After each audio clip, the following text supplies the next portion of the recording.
Média 30, télévision, votre chaîne, vos histoires, votre fierté.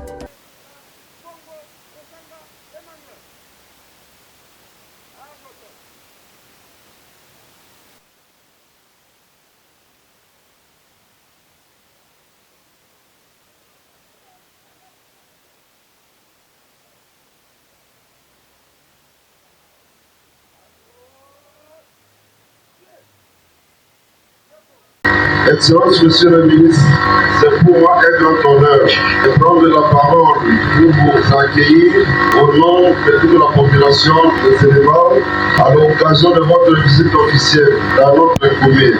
Dans le cadre de votre itinérance dans les différentes communes de la ville de Kinshasa, dont l'objectif est de s'imprégner de la situation sécuritaire et de tenir des réunions des comités locaux de sécurité.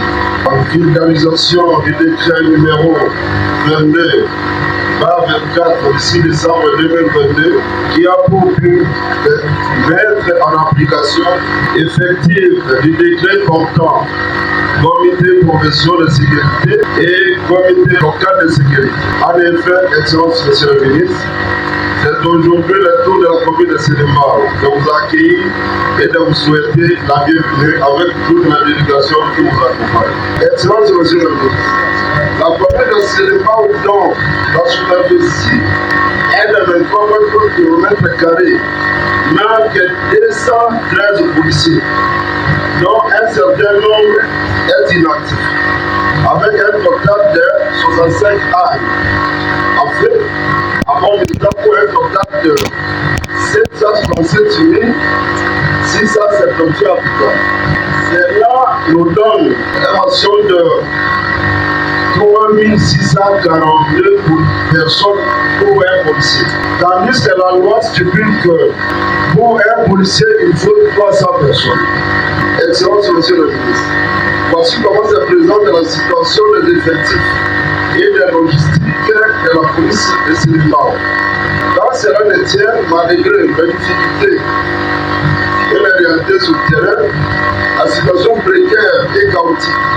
Le comité local de sécurité de Sénégal, sous ma direction, a mis en place une politique de moyens, c'est-à-dire travailler avec le peu de moyens à notre disposition pour maintenir notre public et la sécurité de notre population. Excellence, Monsieur le ministre. En ce qui concerne le banditisme humain, oui, le clown existe, mais ça devient des cas isolés. Parce que nous avons initié depuis notre arrivée, le 5 janvier 2023, une opération intitulée Sénégal au zéro corona.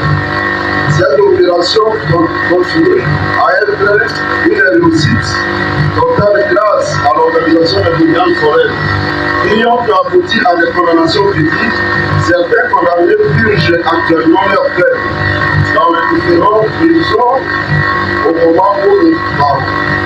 Nous avons encore initié, Excellence, Monsieur le ministre, l'opération Marie Descente, débutée le 12 avril 2025 pour la première phase jusqu'au 8 juillet 2025. Au cours de laquelle nous avons sillonné dans 25 quartiers qui composent la commune.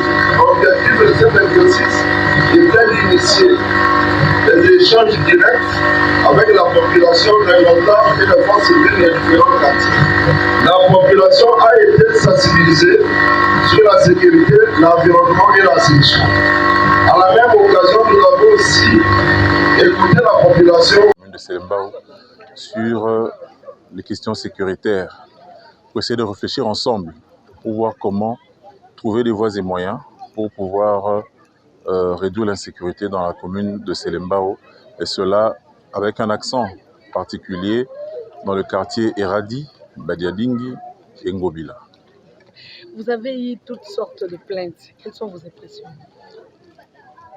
Mes impressions, c'est que je garde espoir. Je me dis que là où les hommes éprouvent des difficultés, ils peuvent trouver des réponses. Merci. Je vous en prie. Mais je voudrais juste mettre un petit accent sur le fait que cela se fait dans le cadre du lancement des comités, des travaux des comités locaux de sécurité à travers nos communes dans la ville de Kinshasa. Nous avons aussi fait le déplacement du quartier Badiadingi pour la pose de la première pierre pour la construction d'un sous-commissariat dans le quartier Eradi. Merci beaucoup. Merci, je vous en prie.